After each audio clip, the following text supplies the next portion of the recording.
J'avais tout, absolument tout pour être heureuse. Venue au monde au sein d'une famille aisée, que dis-je aisée, scandaleusement riche. Oui, j'emploie cet adverbe parce que je ne sais pas si vous l'avez remarqué, mais depuis la fin de la guerre, les mots fortune et scandale vont assez bien ensemble. Donc, née dans une famille pleine aux as, douée d'un physique avantageux, que dis-je avantageux? N'ayons pas peur des mots, je suis fort bien roulée. D'une intelligence plutôt au-dessus de la moyenne. Ne soyons pas modestes, nettement au-dessus de la moyenne. Je vous le répète, j'avais tout pour être heureuse. Et comme chez les gens heureux, le bonheur est une sorte de fatalité, à 30 ans, je m'apprêtais à épouser un playboy. Sensationnel. Xavier Gonzague de la Ferronnerie. Des épaules de champion de surf. Des yeux à vous faire sauter les boutons. Des soutiens-gorge. Une façon de vous vider une bouteille de whisky. La classe, quoi. Dans un autre domaine, c'était un peu moins brillant. Oui, j'avais cru prudent de lui faire exécuter un galop d'essai. Eh bien, je dois avouer qu'il avait encore beaucoup à apprendre. C'est pas le travail qui me fait peur. Nous devions convoler quelques semaines plus tard. Et j'étais assez curieuse de tenter l'expérience du mariage pour une période de 2 ou 3 ans. Quelque temps avant la date de notre mariage, nous dînions, Xavier Gonzague et moi, dans un célèbre restaurant de la rue Royale. Et nous y allions souvent. C'était notre cantine, quoi. Ce soir-là, le maître d'hôtel attendait patiemment notre commande. Bon, alors, Sidonie ma perle, pour vous, n'est-ce pas comme d'habitude, des carottes râpées, des petits rougets grillés. Xavier Gonzague, vous êtes dingue. Ou bien vous voulez m'empoisonner avant même que nous soyons mariés. Enfin, ma perle, c'est ce que vous commandez à chaque repas. Mais justement, j'en ai ras le bouchon de vos carottes râpées et de vos petits rougets. Enfin, pourtant, votre ligne... Ma ligne? Elle ne vous plaît pas, ma ligne?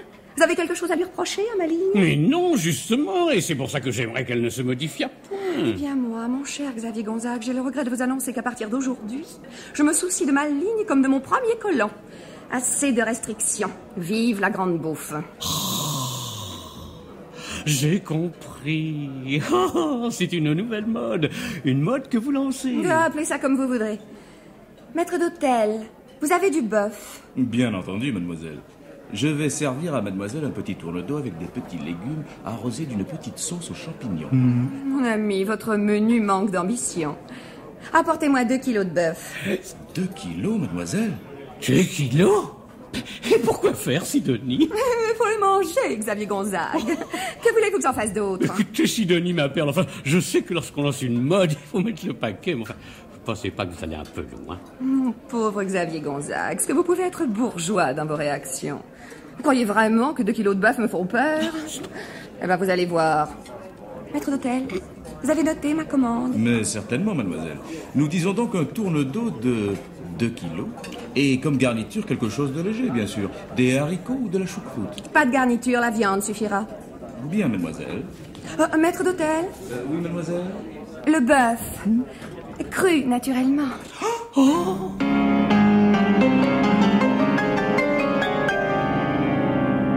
Bien entendu, Xavier Gonzague avait considéré l'incident comme un caprice de ma part. Il n'y avait pas attaché d'importance. Il faut avouer que je suis sujette aux lubies. De quoi servirait-il d'avoir des parents riches si on n'en profitait pas pour faire des caprices, n'est-ce pas? Mais cette fois, ce n'était pas un caprice. J'avais obéi à un instinct irrésistible qui semblait venir du plus profond de moi. Ce goût de la viande crue prenait les allures d'une passion. D'ailleurs, dès le lendemain matin, le même phénomène allait se reproduire.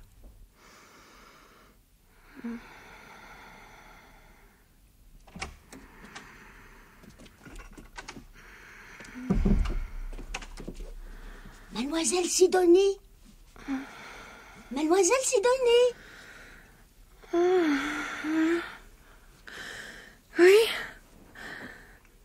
Qu'est-ce que c'est, Gertrude? Vous m'avez demandé de vous réveiller à l'aube, à cause de votre leçon d'équitation. Comment?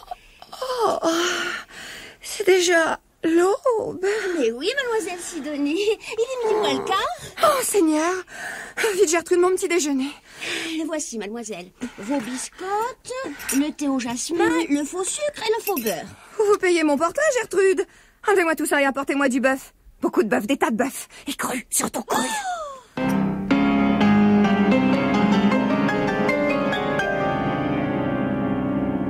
Dans les jours qui suivirent, cette passion pour la viande crue prit de telles proportions que pour éviter que l'on jasât dans le quartier, je décidai d'aller moi-même chez le boucher, faire mes petites emplettes.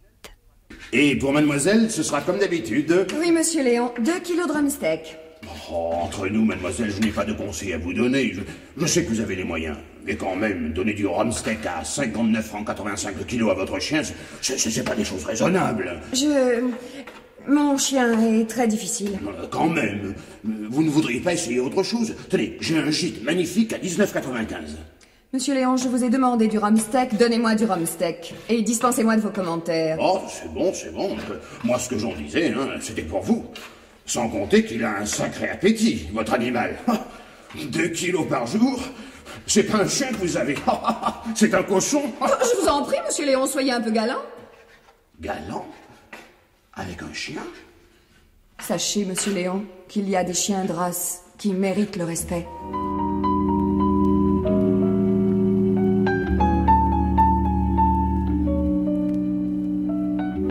Désormais, chaque jour, il me fallait mes 2 kilos de viande crue.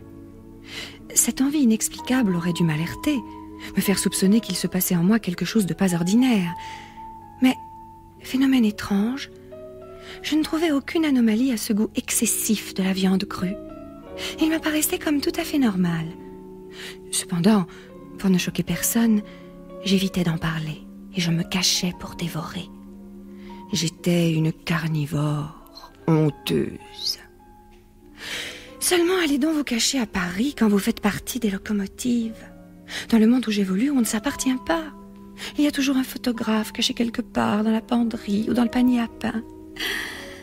Quelques jours plus tard, à l'heure du déjeuner, je vis débarquer chez moi Hildegarde. Hildegarde est ma meilleure amie. C'est-à-dire qu'elle me déteste autant que je la hais. Ce jour-là, elle paraissait particulièrement excitée. Sido, ma puce, c'est du tonnerre, c'est génial, c'est super. Explique-toi, qu'est-ce qui est super? Cette idée que tu as lancée, la grande bouffe de la viande crue. Ah, tu savais? Mais évidemment, mais qu'est-ce que tu crois? Je me tiens au courant. Tu ne voudrais pas que je sois en retard d'une guerre? Dis entre parenthèses. Tu aurais pu me mettre dans le coup. Moi qui te croyais toujours aux carottes râpées au jus de céleri. Ah, tu sais, ces choses-là, c'est très personnel. L'évolution du goût. Quand tu parles, je te connais. Tu essayes un nouveau truc et tu veux être la seule à en tirer profit. Mais non, ma petite Hilde, tu te gourres complètement. Cette envie de viande crue m'est venue soudain, sans que je sache pourquoi. Mais tu n'es pas enceinte au moins? Tu m'as regardé comme si c'était mon genre, la famille. Ça, on ne sait jamais. Encore une fois, c'est personnel, tout à fait personnel. Oh, eh bien, ne crois pas ça. Il faut toujours que tu sois la première, l'unique. Cette fois, c'est raté, ma puce. J'organise lundi une cannibale party terrible. Ce sera le pied. Naturellement, tu es invitée, ma Sido. Ça tombe bien. Je viens justement de m'acheter un ensemble. Couleur sang de bœuf. À lundi. À lundi. Bye bye.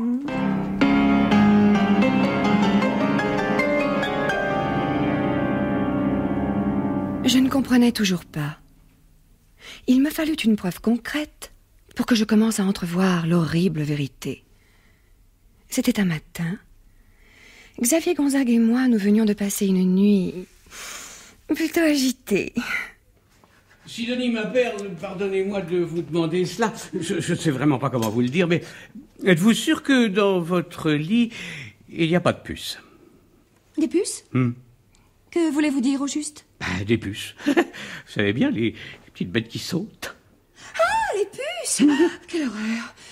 Dites-moi, Xavier Gonzague, si vous avez envie de me gifler, je vous y autorise. Il ne faut pas contrarier ces fantasmes.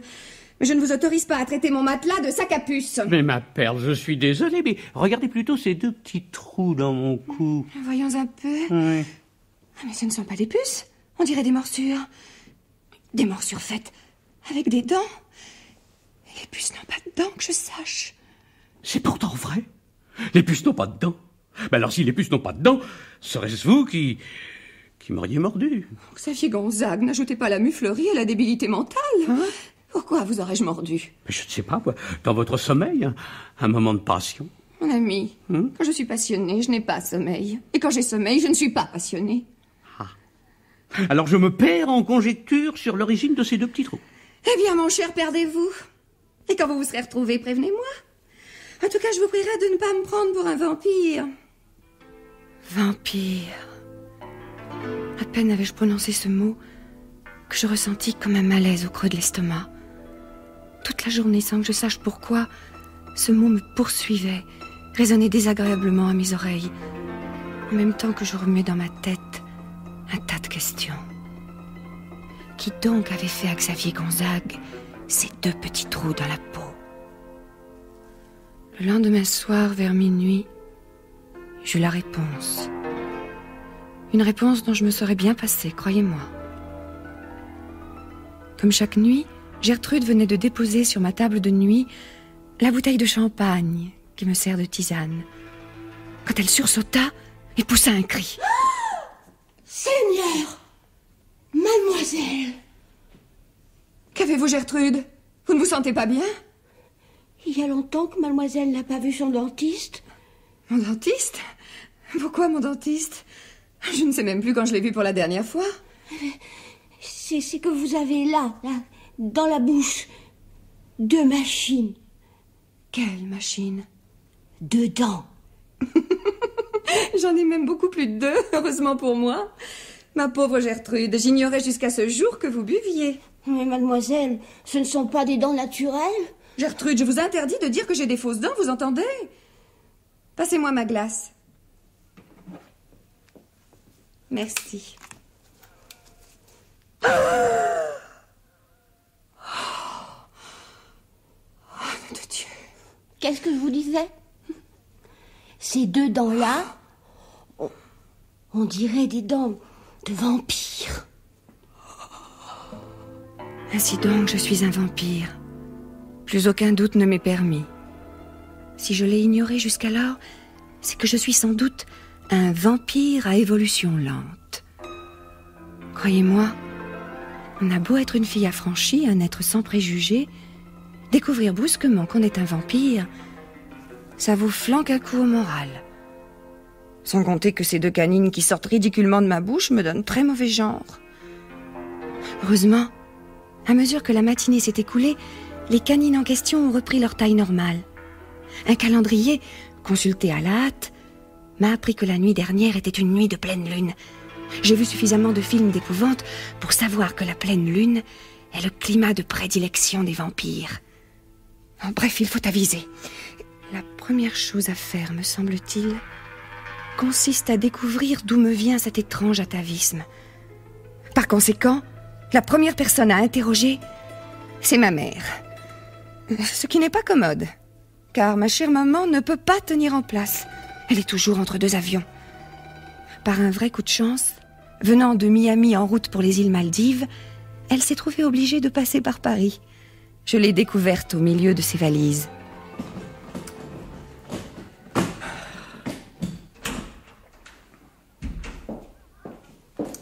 Ah, ma pauvre Sido, tu tombes mal. L'avion des Maldives part dans 3 heures et je n'arrive pas à mettre la main sur mon ensemble Laméor. Tu sais, celui qui a des franges partout. Quelque chose de très simple pour tout aller. Tu crois vraiment qu'aux Maldives, où on vit à moitié nu, tu auras besoin d'un ensemble Laméor avec des franges partout? Ma chérie, à mon âge, il faut être prête à toute éventualité. Si je veux avoir une chance de me remarier, je ne dois négliger aucun détail. Mais tu t'es déjà remariée 5 fois. Bah justement, j'en ai pris l'habitude et ça me manque. Maman, à propos de mariage, tu te souviens encore de mon père? Mais parfaitement. Tu penses que je ne l'ai pas oublié, ce pauvre Charles? Il s'appelait Pierre. Oh, c'est vrai, pauvre Pierre. Je ne l'ai jamais oublié. Voyons, C'était mon 3e ou mon 4e mari? C'était le 2e. C'est juste, Massido. Tu as une mémoire étonnante, ma petite. Oh, tu tiens de moi. Et alors, que veux-tu savoir au juste au sujet de ce pauvre chat? Je veux dire, Pierre. Était-il bizarre? Bizarre? Oh non, pas du tout. Le soir à 9h, il tombait de sommeil. Ah ça, non, il n'était pas bizarre. C'est même pour ça que je l'ai quitté. Mais dans son comportement, rien jamais ne t'a paru étrange? Par exemple, les nuits de pleine lune. Quelle que soit la forme de la lune, il ronflait comme un sapeur. Mais pourquoi me demandes-tu tout ça? Pour rien? Par curiosité? Tout ce que tu me dis là me surprend. Je ne lui ressemble guère à mon pauvre papa. Et pour cause. Que vas-tu dire? Je ne sais pas si je peux. Oh, et puis après tout, tu n'es plus une gamine. Tu as le droit de savoir. Tu n'es pas la fille de ton père. Je ne suis pas la fille de mon père. Enfin, je veux dire, ton père n'est pas ton père. J'ai trompé Charles, non, Pierre. C'est vrai? Tu as fait ça? Oui, tu me juges mal, ma petite fille, n'est-ce pas? Pas du tout. Un homme qui a sommeil à 9h du soir, tu as toutes les excuses. Quant à moi, je suis ravie. Peut-être vais-je découvrir quelque chose de passionnant. Dis-moi vite qui était mon père. Je ne sais pas. Comment tu ne sais pas? Tu ne connais pas l'homme avec lequel tu as... Enfin, j'ai été conçue. Je veux dire que je ne sais pas vraiment qui il était. Il faut dire que je ne l'ai vu qu'une nuit. Et encore dans l'Orient Express. Un train très mal suspendu. D'ailleurs, il n'aurait pas été aussi mal suspendu que sûrement tu ne serais pas né. Que veux-tu dire? Quel rapport peut-il y avoir entre la suspension de l'Orient Express et ma naissance? Eh bien, à un moment, il y a eu une très forte secousse qui m'a jeté dans ses bras. Et je n'en suis ressortie que le lendemain matin. Voilà, tu sais tout. Ah, pas encore. Que faisait-il dans l'Orient Express? Il habitait les Carpates. Il s'est présenté à moi sous un faux nom, j'en suis convaincue. Pourquoi donc? Tu vas juger toi-même. J'ai encore sa carte. Oui, moi qui perds tout, j'ai gardé sa carte pendant 30 ans. Elle est tellement drôle. Tu vas voir. Elle est dans le secrétaire. Tu vas la trouver facilement.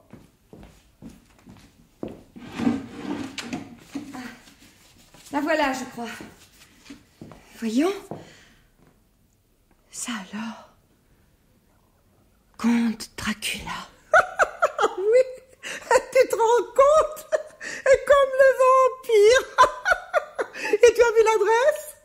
Cimetière de Volovastrava, Roumanie. Pas banal, n'est-ce pas? Évidemment, il s'était payé ma tête. Mais il avait de si beaux yeux, Dracula. Oh, quel farceur, ce Dracula.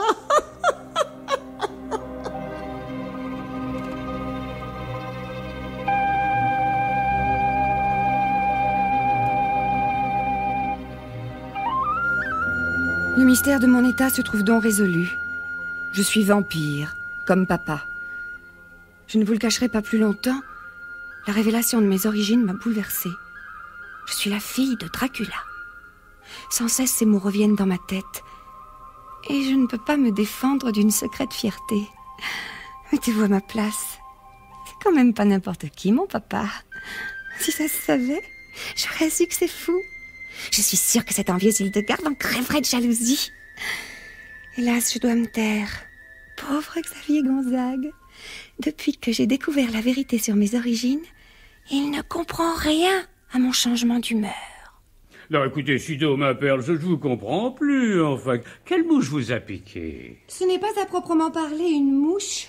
Ah bah non, Sido, pas d'ironie, non, songez à ma situation. De quoi ai-je l'air, moi, avec toutes ces remises successives de notre mariage? Ce n'est rien de dramatique, croyez-moi. Ah bah c'est vous qui le dites, enfin.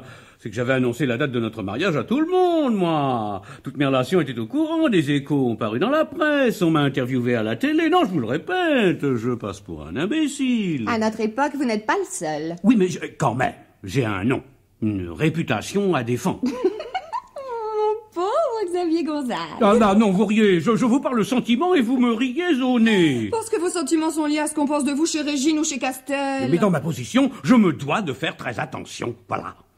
Voyez-vous, Sido, il ne fallait pas me promettre ce mariage. Tout ça pour arriver à vos fins. Ce n'est pas honnête de votre part. Mes paroles à vous entendre, j'ai l'impression que je vous ai déshonoré.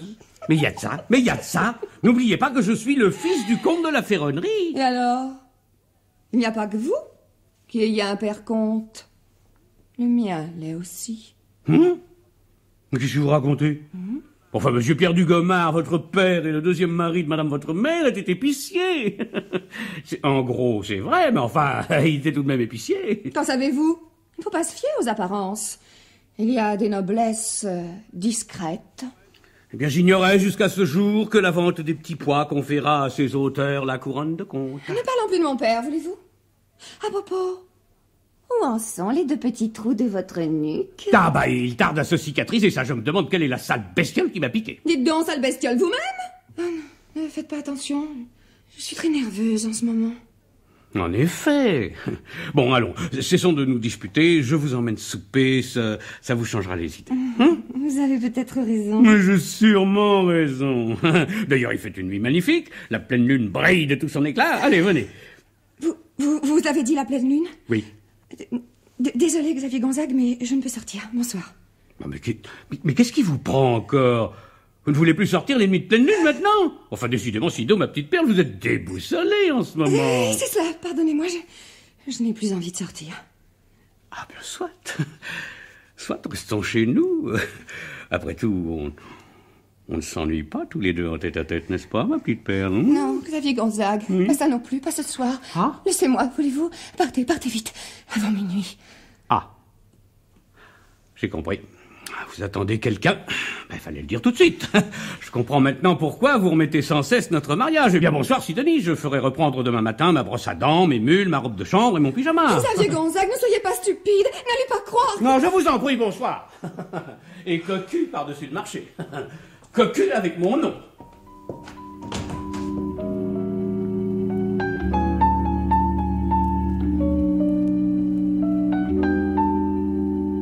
Il était temps qu'il s'en aille. 5 minutes plus tard, mes 2 canines avaient 5 centimètres de long. Tout ça à cause de cette fichue pleine lune. Cette situation ne peut plus durer. À tout hasard, j'ai écrit à mon père, dans ce cimetière de Roumanie dont il avait jadis donné l'adresse à ma mère. Je ne me fais pas d'illusions. Vous vous rendez compte? Une adresse vieille de 30 ans et dans un cimetière. Il n'y a aucune chance pour que j'aie jamais une réponse. Par ailleurs, en désespoir de cause, je suis allée voir la seule personne à laquelle je puisse me confier. Le docteur Dubois, notre médecin de famille. Eh bien, ma petite Sido, qu'est-ce qui ne va pas? Tu as une petite mine. Oh, docteur, ne m'en parlez pas. Docteur, répondez-moi franchement. Avez-vous déjà rencontré des femmes vampires? Ah, tu veux dire que je n'ai rencontré que ça? Veux-tu me dire quelle est la femme qui n'est pas un vampire avec les hommes, que ce soit de nos veines ou de nos portefeuilles? Il faut toujours qu'elle dise quelque chose de nous. Mon petit docteur, je ne plaisante pas. Je parle des véritables vampires.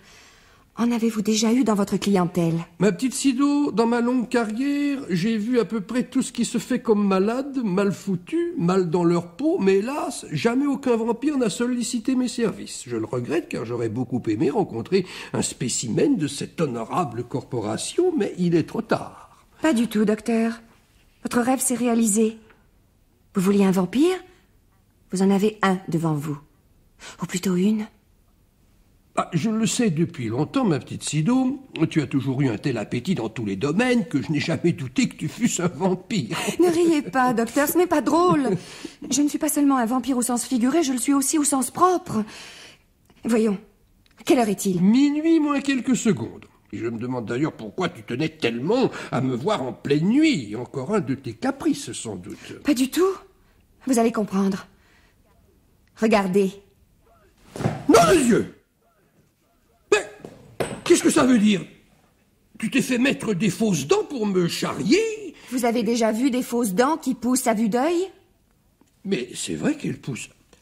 Ah ça, mais je deviens dingue, moi. Il va falloir que je prenne ma retraite. Non, vous n'êtes pas dingue. Si j'ai tenu à vous voir à minuit, c'est qu'en cette période de pleine lune, mes canines se trouvent prises de folie des grandeurs. Je vous le répète, je suis un vampire, un vrai. Ah ben ça alors, avec toi je sais qu'il ne faut jamais s'étonner de rien, mais cette fois, ma petite Sido, tu as jeté le bouchon un peu loin. Vous imaginez peut-être que je l'ai fait exprès? Ah, de toi on peut s'attendre à tout. Je me souviens par exemple quand tu nous as piqué 6 mois de neurasthénie à 16 ans parce que ta mère ne voulait pas que tu fasses un enfant avec le nain du cirque Bouglione. Docteur, cette fois il ne s'agit pas d'une maladie d'enfant, ni d'un caprice, ni d'un polichinelle dans le tiroir. Je suis un vampire. Et croyez-moi, ce n'est pas si drôle qu'on pourrait le croire à première vue. Ah, malheureusement, ma petite Sido, si tu es vraiment un vampire, je ne peux rien pour toi. Je manque de pratique. Tu es mon premier cas de vampirisme. Je suis navré. Tant pis. Merci tout de même, docteur. Je vais essayer de m'habituer à ma petite vie de vampire. C'est ça. Sacré Sido. Dis donc, très fort ton truc des dents qui poussent toutes seules. Un peu plus, je marchais. Mais docteur, ce n'est pas un truc. Je suis la fille de Dracula. C'est ça. Et moi, je suis le fils du cardinal de Richelieu. Sacré Sido. Il n'a pas voulu me croire. Que vais-je devenir avec cet horrible secret trop lourd pour moi? Sans compter que je suis peut-être contagieuse. Dans un des nombreux films consacrés à mon papa, j'ai vu que les vampires se repassaient leurs petits talents très facilement. Une simple morsure suffit. Et j'y pense. J'ai mordu Xavier Gonzague. Xavier Gonzague, vampire. Il en ferait une tête. Avec son nom. Seulement, je suis dans de sales draps, moi. Bon, nous verrons bien. En attendant, je vais recommencer à vivre comme avant. Vampire ou pas, je n'ai pas l'intention de me transformer en nonne. Et pour commencer, j'irai demain soir à la baume que donne Hildegarde.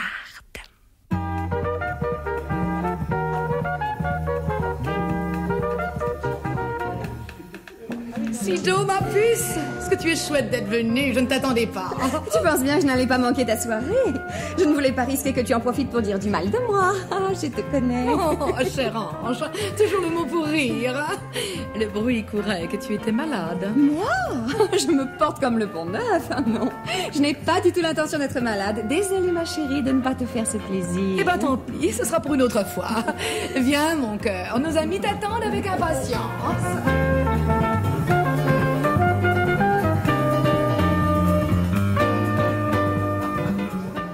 Sido, tu ne danses pas. Pourtant les amateurs ne manquent pas. Regarde ce beau brun près de la fenêtre. Celui qui a de si magnifiques yeux bleus. Avec des lunettes. Je ne t'ai pas parlé de ses lunettes, je t'ai parlé de ses yeux. C'est curieux, je n'ai pas l'impression de le connaître. Rien d'étonnant, il n'est ici que depuis 2 jours. Il arrive du Zimbabwe. C'est un savant, un ethnologue, ou quelque chose comme ça. Présente-le-moi, veux-tu? Jean-Luc, venez un peu ici au lieu de rester dans votre coin. Mon ami Sido meurt d'envie de danser avec vous. Vraiment? Vraiment, mademoiselle, je suis confus. Se pourrait-il que vous vous intéressiez à un pauvre savant qui vient d'Afrique? Quand les savants ont votre âge et votre physique, peu importe qu'ils arrivent d'Afrique. Ah, mademoiselle, je commence à regretter d'être resté si longtemps au Zimbabwe. Ne vous en faites pas, vous êtes revenu à temps. Bon, eh ben j'ai l'impression que je ne peux plus vous être d'aucune utilité.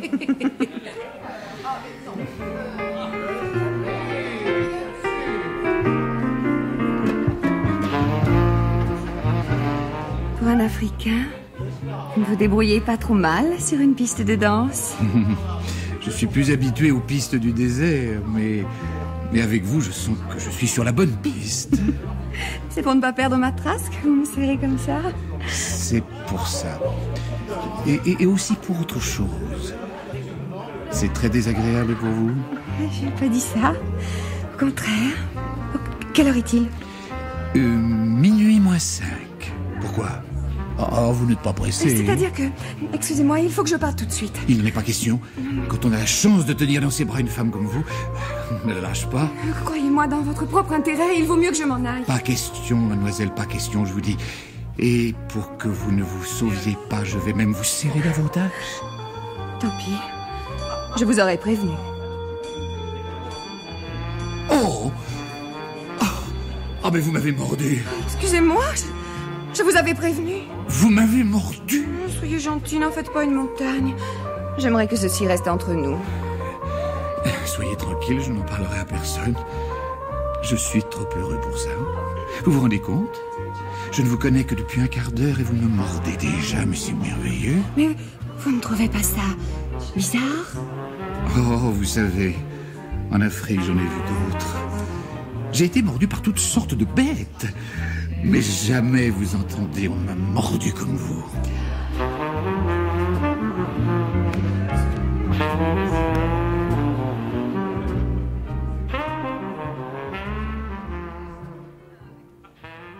Vous serez peut-être choqué, mais sans doute pas surpris, si je vous confesse qu'une telle déclaration valut à son auteur d'être invité à prendre un dernier verre chez moi. Un dernier verre qui se prolongea jusqu'au matin. Il y a comme ça certains derniers verres qu'on n'en finit plus de prendre. Aussi, en me réveillant ce matin, je me sens bien, délicieusement bien. N'ouvrant qu'un œil, je cherche de la main la forme humaine à laquelle je dois ce réveil euphorique. Et soudain, je sens un morceau de papier. Croyez-moi, quand vous pensez trouver un homme et qu'à la place vous ne rencontrez qu'une feuille de papier, ça vous fait un choc. Chérie, depuis que vous m'avez mordu, je suis mordue. J'ai besoin de réfléchir pour y voir clair. Je repars pour le Zimbabwe. Je vous écrirai. Et voilà. On invite un monsieur à boire un whisky et il part pour le Zimbabwe. Quel mufle! Après tout, je n'ai que ce que je mérite. Quand on est un vampire, on ne batifole pas. On se comporte comme un vampire sérieux. On boit gentiment ses 2 litres de sang par jour, on fait peur aux gens, et quand vient l'aurore, on retourne sagement se coucher dans son tombeau. Appelons Gertrude. Elle sait peut-être quelque chose. Gertrude! Gertrude! Mademoiselle a bien dormi? Pas tellement. Mais là n'est pas la question. Gertrude? Oui? Le monsieur qui a passé la nuit avec moi, vous l'avez vu partir? Oh, mademoiselle. Oh, Gertrude, je vous en prie, ce n'est pas le moment de jouer les prudes. Je vous demande si vous l'avez vu partir. Pourquoi? Il a emporté les bijoux? Non, ce n'est pas son genre. Au contraire, il m'a laissé quelque chose. Non. Vous voulez dire qu'il a laissé de l'argent? Il a osé. Décidément, ma pauvre Gertrude, vous ne comprenez rien ce matin. Il m'a laissé des regrets. Et ce n'est pas dans mes habitudes. Et il ne vous a rien dit en partant, rien demandé? Si, un chocolat. Il l'a avalé d'un trait. Il avait l'air troublé. Mais pas à cause du chocolat. C'est plutôt mademoiselle qui le préoccupait. Ah, qu'est-ce qui vous fait croire ça? Eh bien, au moment de sortir, il s'est retourné vers moi et il m'a dit « Surtout, veillez sur les épanchements de Sidonie ». Mais qu'est-ce que ça veut dire, au juste?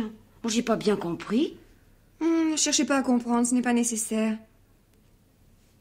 Bon. Merci, Gertrude. Ce sera tout pour le moment.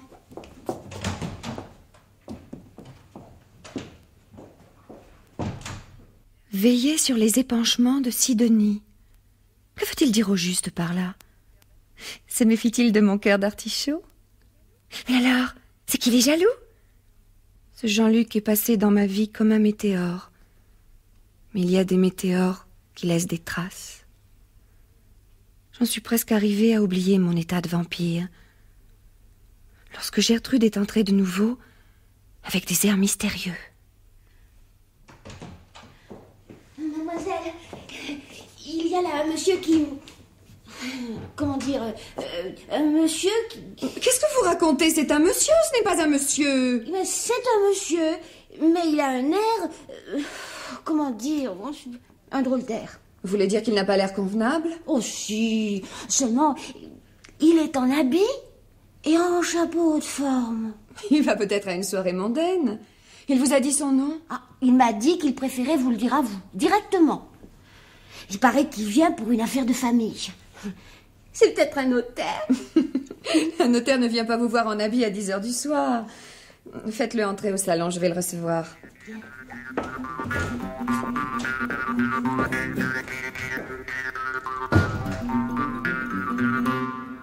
Monsieur, c'est à quel sujet? Dans mes bras, fifille. Pardon, monsieur? J'ai dit dans mes bras, fifille. Pardonnez-moi, monsieur, mais je ne me jette pas dans les bras du premier venu. Surtout lorsqu'il a atteint votre âge. Ah bon, alors je vois que tu ne m'as pas reconnu. C'est vraiment pas la peine que je me déguise de façon aussi ridicule. Hein? Alors donc je me présente, Comte Dracula. Papa! Tout de même, hein? J'aurais pourtant cru qu'avec cet habit, ces hauts de forme et cette cape, les présentations étaient inutiles. Ah, mais parce que d'habitude, vous n'êtes pas habillé comme ça? Comment vous habillez-vous donc? Bah, et comme tout le monde, qu'est-ce que tu crois? Et pourtant dans les films... Ah non, non, oh, ne m'en parle pas. Quand je vois comment il m'affuble dans les films, je suis furieux. Parce que vous allez au cinéma? Bah, évidemment. Tu n'imagines pas que je vais vivre en reclus sous prétexte que je suis un vampire. Étant donné que je ne dors pas la nuit, autant aller voir un film. Ça fait toujours 2 heures de passer. Oui, mais nous ne sommes pas là pour parler de moi. Hein. Tu m'as écrit, mais voici. Vous avez reçu ma lettre? Je craignais que vous n'ayez déménagé. Oh, pas question. Au cimetière de Voluvastrava, j'occupe un caveau très confortable. De la construction de jadis, du solide, quoi. Je ne sais pas si tu as vu les caveaux qu'on fait maintenant. De la camelote, on dirait des HLM. Et puis, on n'aime pas le changement à mon âge, parce que ça doit me faire quand même dans les 440 ans. Ah, vous les faites pas? Oui, je sais. On me le dit souvent. C'est un des avantages du métier, l'immortalité. Au début, on se dit que c'était pas tant d'avoir du temps devant soi, ne plus savoir qu'en faire, mais au bout de quelques siècles, on trouve le temps long. Hein. Tu peux me croire, ça n'en finit pas l'éternité. Mais alors moi aussi, je suis condamnée à vivre éternellement? Ah non, rassure-toi. Toi, je t'ai faite avec une femme normale. Tu es une sang mêlée, n'est-ce pas? Une métisse, en quelque sorte. Pourtant, papa, je peux bien vous l'avouer, ça ne m'amuse pas du tout d'être un vampire. Je dirais même que ça me complique la vie. Oh, c'est vrai, ma petite Sido. Mais il ne faut pas. On s'y fait très bien, tu verras. Bien sûr, quand on a une position mondaine, ça peut être gênant parfois. Et justement, c'est mon cas. À Paris, je suis considérée comme une locomotive. On peut être à la fois locomotive et vampire. Si je vous disais que je n'ose plus sortir par les soirs de pleine lune. Ah oui, à cause des quénottes qui se mettent à pousser. Oh, mais rassure-toi, ça s'arrange avec l'âge. Ainsi, moi, par exemple, à présent, j'ai dû me faire poser, regarde là, un dentier. Oui, tu imagines Dracula avec un dentier. Mais comment faites-vous pour mordre vos victimes? Oh là là, il y a bien longtemps que je ne mords plus personne. Moi, non, c'est trop fatigant. Les bouchers me déposent chaque matin devant mon caveau un bidon de 2 litres de sang en même temps que le journal. Alors, lorsqu'on est condamné à vivre jusqu'à la consommation des siècles, il faut s'éménager. En somme, vous menez une bonne petite existence de vampire peinard. Oui. Connais-je votre philosophie? Oh, ma fille, tu peux compter sur ton vieux papa. Il est vrai que depuis que tu es au monde, je ne me suis pas beaucoup occupé de toi. Raison de plus pour me rattraper aujourd'hui. Voilà, je t'écoute. Je vous ai écrit dans un moment de désespoir. Mais je pense que vous ne pouvez rien pour moi, hélas. Oui, mais dis toujours. Eh bien, quand on est vampire, il n'y a pas de guérison possible, n'est-ce pas? Ça dépend. Il y a plusieurs cas de vampirisme. Le tien est très spécial. Tu n'es pas un vampire à part entière, n'est-ce pas? Tu es une métisse, je te l'ai dit. Et c'est d'ailleurs la raison pour laquelle tu n'es devenu vampire qu'à 30 ans, n'est-ce pas? Et aussi pour laquelle tu n'as pas contagieuse. Et alors voulez-vous dire qu'il y a une chance pour que je revienne à mon état normal? C'est possible, en effet, c'est possible, mais sous une condition absolue. Oui. Une condition qu'il n'est pas facile à remplir. N'est-ce pas? Étant donné ton genre de vie. Oh, je suis prête à accepter n'importe quelle condition. Commandez, j'obéirai. Voilà, mais il faut que tu tombes amoureuse. Sûr que ça, c'est facile. Je tombe amoureuse à peu près 3 fois par semaine. Mais c'est justement ce qu'il ne faut pas. Il faut que tu sois vraiment amoureuse. Tu comprends? Que tu aimes de toutes tes forces. Ça, c'est déjà plus difficile. Mais attends, ce n'est pas tout. Il faut non seulement que tu aimes, mais encore que tu sois fidèle. C'est encore plus difficile. Ça, je te le fais pas dire. Bon, hélas, le règlement est formel. Sans amour, pas de mutation possible. Quelle catastrophe. Comment voulez-vous aimer sur commande? Surtout lorsqu'on n'en a pas l'habitude. D'un autre côté, si je n'aime pas, je reste vampire. C'est bien simple, la situation est cornélienne, papa. Oui, je sais pas ce que c'est. Enfin bref, bon. Dans ta lettre, tu me disais que tu étais fiancée, que tu allais te marier. Je vous ai dit, en effet, que j'allais me marier. Je ne vous ai pas dit que j'étais amoureuse. Ah, tu as raison, l'amour n'a qu'un rapport accidentel avec le mariage. Mais parmi toutes tes relations masculines, il n'y a pas un seul homme que tu pourrais aimer. Hélas, je les connais trop. J'en ai fait le tour. Les tours, oui. Les tours de tous? Oh, presque. Enfin, de tous ceux qui étaient comestibles. Tu me rappelles ta mère. Non seulement elle trompait son mari avec moi, mais si nous avions eu une liaison, je suis sûr qu'elle m'aurait fait cocu moi aussi. Coquifier un vampire. Faut les faire, non? Ah, à propos, je t'ai pas demandé de ces nouvelles. Comment va-t-elle, ta chère maman? Toujours aussi folle? Toujours, merci. Bravo, je vois qu'il n'a pas changé. Bon, à présent, oh là là, tu vas m'excuser parce qu'il faut que je me sauve. Il est près de minuit. Vos victimes vous attendent. Mais je t'ai déjà dit que je ne mordais plus personne. Non, j'ai pris un billet dans une agence pour visiter Paris. 395 francs pour 4 boîtes de champagne compris. Alors, à moi les joies de Paris by Night. Oui, je sais, ça fait un peu touriste, mais après tout, hein, je suis une touriste comme une autre. Un dernier mot, papa. Oui, mon enfant. En supposant que je tombe amoureuse, comment saurais-je si je suis guérie? Mais tes quenottes. Tes quenottes, Fifi. Tes quenottes ne pousseront plus et tu prendras soudain la viande en grippe. Oh, à propos de viande, oh, que je suis bête. Je l'ai oublié. Je t'ai apporté 2 kilos de bavettes. Oui, j'ai pensé que ça te ferait davantage plaisir que des fleurs. Voilà. À bientôt, mon enfant. Voilà. Ne te fais pas trop de soucis. Hein. Il y a du bonheur pour tout le monde, même pour les vampires. Au revoir, papa. Et si je veux vous joindre? Oh, mais c'est très simple. Je reste quelques jours à Paris. Si tu as besoin de moi, je suis descendu au Père-Lachaise. Au Père-Lachaise? Bah, évidemment.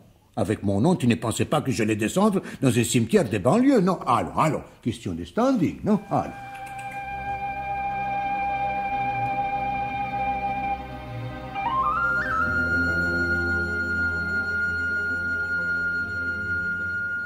La situation est claire. Il faut coûte que je tombe amoureuse. Même si ça doit me prendre un certain temps, j'y parviendrai. Et puis je n'ai pas d'autre solution. Papa a été formel. Donc, sans perdre une minute, je me suis lancée sur le sentier de la guerre avec cet unique objectif, découvrir l'homme de ma vie. Naturellement, j'ai commencé par Xavier Gonzague. Oh, vous êtes déjà réveillé. Mais que diable faisiez-vous si tôt, ma biche? Rien, je vous regardais. Ah ben ça c'est très aimable. Dites-nous C'était pas mal cette nuit, hein? Qu'en pensez-vous? Quel fiasco. Ah bon, merci. Oh bah, quand vous exprimez une opinion, vous êtes direct, hein. Mais pourtant semblez ne pas vous avoir tellement déplu. Je ne parle pas de ça, mon pauvre ami. Je conviens volontiers que vous avez fait d'énormes progrès en culture physique. Ah, tout de même. C'est à mes sentiments que je faisais allusion. Xavier Gonzague, je ne vous aime pas. Ah oui, mais ça c'est pas grave. Oh, ces choses-là s'arrangent toujours. D'ailleurs, je vous rappelle qu'entre nous, il n'était question que de mariage. Je sais. Mais il est devenu urgent que j'aime un homme. Je n'ai plus de temps à perdre.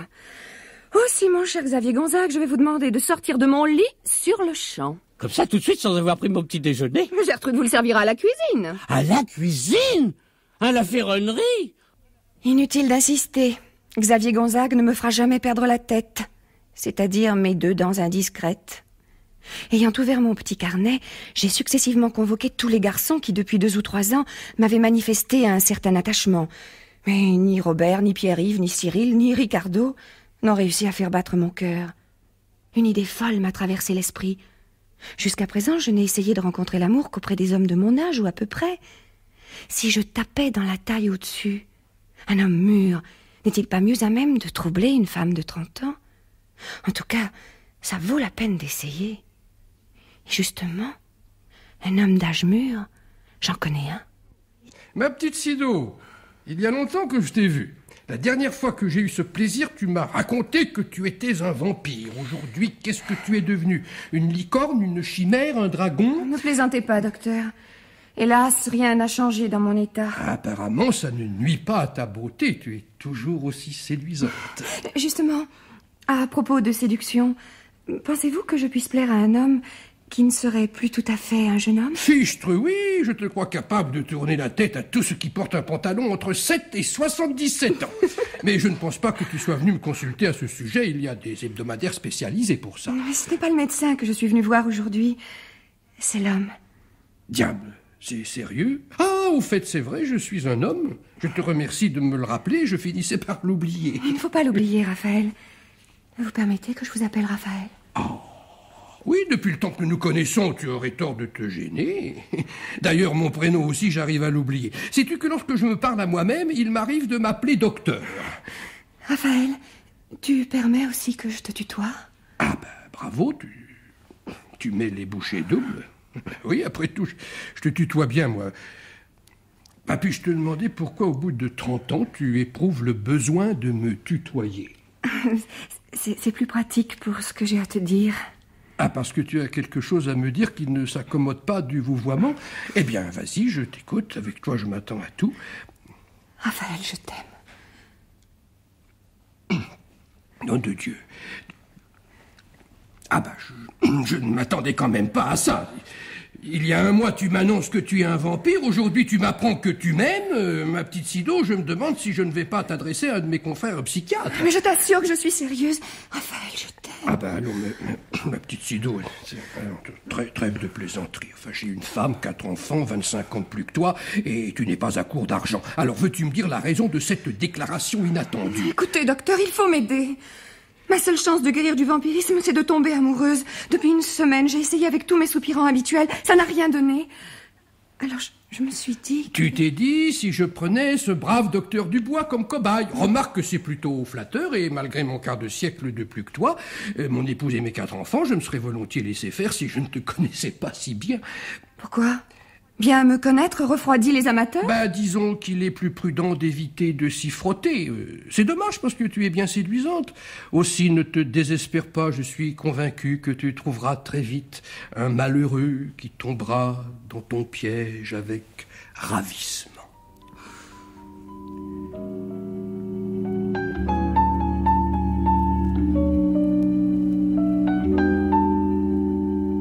En dépit de ce pronostic optimiste, les jours passent sans m'apporter de solution. Il m'est pratiquement impossible de tomber amoureuse de tous les fantoches que je suis accoutumée de fréquenter. Vais-je devoir demeurer vampire jusqu'à mon dernier jour? Ce qui ne manque pas de m'inquiéter, car de ce côté, mon état s'aggrave. J'ai un mal fou à ne pas mordre tout ce que je rencontre quand vient la nuit. En désespoir de cause, je me suis adressée à Hildegarde. Eh oui, ma petite Hildegarde, c'est comme je te le dis. J'en ai ras-le-bol des aventures. Sido, ma poussine, mais tu me renverses. Toi, tu veux faire une fin. Je dis plutôt un commencement. Un commencement avec un homme que j'aimerais. Mais c'est pas possible. Tu viens de relire un roman de Guy Descartes. Ou alors tu es malade. Mais que dit le docteur Dubois de ton état? Je suis en parfaite santé. J'ai envie d'aimer, d'être aimée. C'est tellement anormal. Non seulement c'est anormal, mais c'est inquiétant. Ma petite, tu es en train de prendre un coup de vieux. C'est possible, mais c'est comme ça. Mais dans ce cas, pourquoi n'épouses-tu pas Xavier Gonzague? Parce que je ne l'aime pas. Et qu'il faut absolument que j'aime. Oh, je comprends. Toi, tu as dû faire un pari. Mais ce que je ne vois pas, c'est ce que je viens faire là-dedans. Hilde chérie, tu connais tous les hommes de Paris. J'ai pensé que peut-être tu aurais une idée. Mais comme tu y vas? D'abord, ceux que je connais, tu les connais aussi. À moins que... À moins que... Tu as une idée? Dis-la. Non, ça ne tient pas debout. Non, ça ne vaut même pas la peine d'en parler. Mais... Non, écoute, j'ai un dîner chez Maxime et ensuite une soirée au palace. Accompagne-moi, qui sait? Tu y rencontreras peut-être ton prince charmant. Impossible, j'attends mon boucher. Ton boucher? Sauverais-tu par hasard en faire l'homme de ta vie? Mais non, voyons. Seulement, il me livre mon sang de bœuf pour la semaine. Et Gertrude ne peut plus en supporter la vue. Oh, je la comprends. Je ne sais pas pourquoi tu t'obstines à vouloir lancer cette mode cannibale. J'ai essayé de suivre, mais... Oh, ça me donne des nausées. Enfin, chacun ses goûts. Au revoir, ma chérie. Au revoir. Elle s'est enfuie selon son habitude sur une pirouette, me laissant seule avec mes pensées. Après son départ, je suis tellement abattue, tellement découragée, que je ne vois plus qu'une solution à mon problème, me supprimer. Je l'aurais fait ce soir même, si l'arrivée de mon boucher n'avait interrompu mon geste. Oui, dans mon monde, on ne se suicide pas devant ses fournisseurs, pas plus que devant ses domestiques. Or, Gertrude ne m'a pas quittée de la soirée. Mais ma décision est prise. Dimanche prochain, Gertrude va soigner une vieille tante. J'en profiterai pour me tuer. Dans cette perspective, dès le lendemain, je me suis procuré un revolver, ce qui n'a pas été facile d'ailleurs. Heureusement, j'ai quelques relations dans la pègre. Grâce à un certain Jojo les grosses pognes qui m'a présenté à un certain Roro les belles mirettes, j'ai pu faire l'acquisition d'un 7,65 dont ces messieurs m'ont assuré qu'il ne ratait jamais son homme. Par conséquent, il y a tout lieu de supposer qu'il ne rate pas davantage sa femme. Puis j'ai mis tous mes papiers en ordre et j'ai écrit une très belle lettre où j'explique les raisons de mon geste. Le dimanche est arrivé. Gertrude vient de partir. Je suis allongée sur mon lit. Je veux bien mourir, mais dans le confort. Je cale ma tête avec 2 coussins. Je prends mon revolver. Dans quelques instants, j'appuierai sur la détente et tout sera dit. Plus de problèmes, plus de vampires. C'est quand même dommage de finir à 30 ans quand on avait tout pour être heureuse. Maman aurait quand même pu choisir quelqu'un d'autre que Dracula pour tromper son mari. Enfin, il est trop tard pour revenir en arrière. Je pose donc le revolver sur mon cœur. Et je tire. Tiens, le coup n'est pas parti. Oh, suis-je bête, j'ai oublié d'ôter le cran d'arrêt. J'ai toujours été distraite. Voilà, ça y est. Bon, je replace le revolver sur mon cœur et j'y vais. Tiens, qui ça peut-il être? Je vais aller voir. Bien que rien ne soit plus urgent, il n'est pas poli de laisser les gens à la porte. Après tout, je peux bien prendre le temps de mourir, comme dirait Gertrude.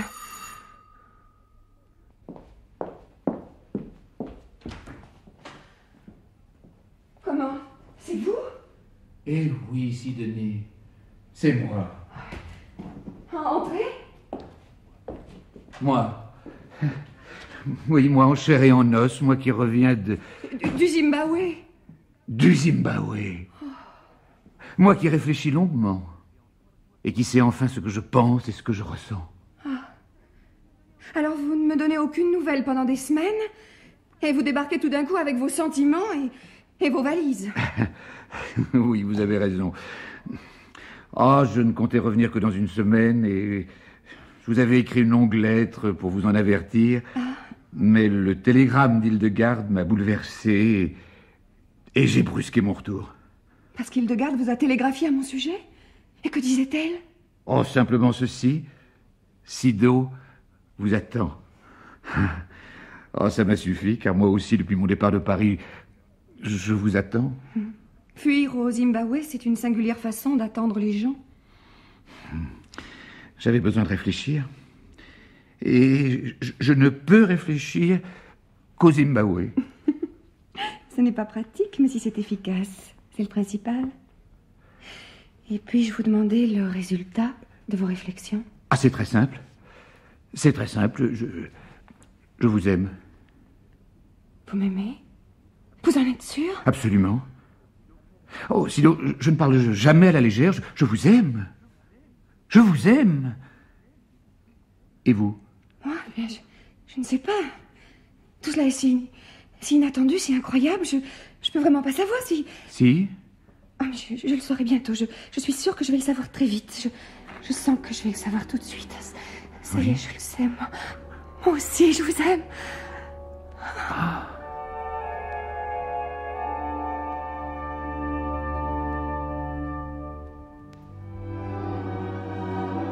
Le lendemain matin, c'est-à-dire vers midi, Gertrude est entrée dans la chambre. Bonjour, mademoiselle. Il y a là ce monsieur qui... Oh, pardon, vous n'êtes pas seule. Aucune importance, Gertrude.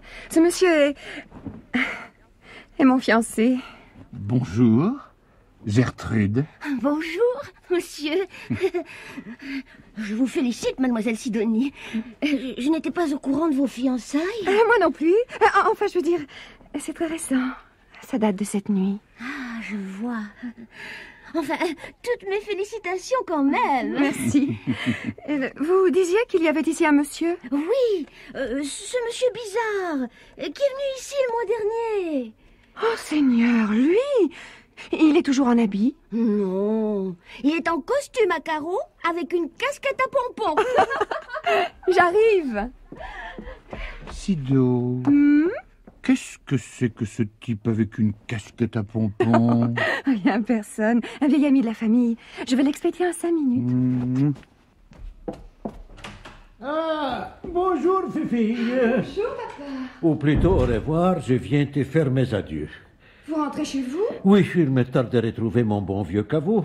Ce n'est pas que le Père-Lachaise ne soit pas un hôtel confortable, c'est un 3 tibia, mais on a ses habitudes, n'est-ce pas? Et puis c'est le moment de l'année où je dois surveiller mes plants de chrysanthème. Ah, Parce que vous avez des plants de chrysanthème? Oui. D'autres font pousser des choux, moi j'ai fait pousser des chrysanthèmes. Chacun ses spécialités. Mais dis donc, regarde-moi un peu, toi. Oh là là, c'est un frais, ses yeux brillants. Toi, tu n'es plus un vampire. Eh non. Je suis tombée amoureuse et le miracle s'est accompli. Eh oui, je sais. Contre l'amour, tous les vampires du monde sont impuissants. Es-tu heureuse? Follement. Pardon. Je te croyais seul? Mais ça n'a pas d'importance. Mon fiancé, Jean-Luc. Enchanté, comte Drac. Comte Drac. Un vieil ami de mon père. C'est ça, c'est quand un vieil ami de son père qui va rater son avion s'il ne se dépêche pas. Très heureux de vous avoir connu, monsieur. Mais c'est curieux. J'ai l'impression de vous avoir déjà vu quelque part. N'avez-vous pas fait du cinéma jadis? Si. Mais uniquement des rôles de composition, c'est ça, oui. J'ai joué les vampires. Les vampires? Oui. Les vampires. Ça doit être très amusant de jouer en vampire. Hein, qu'en penses-tu, Sidonie? Oui, c'est amusant. Très amusant. À condition de ne pas faire joujou trop longtemps.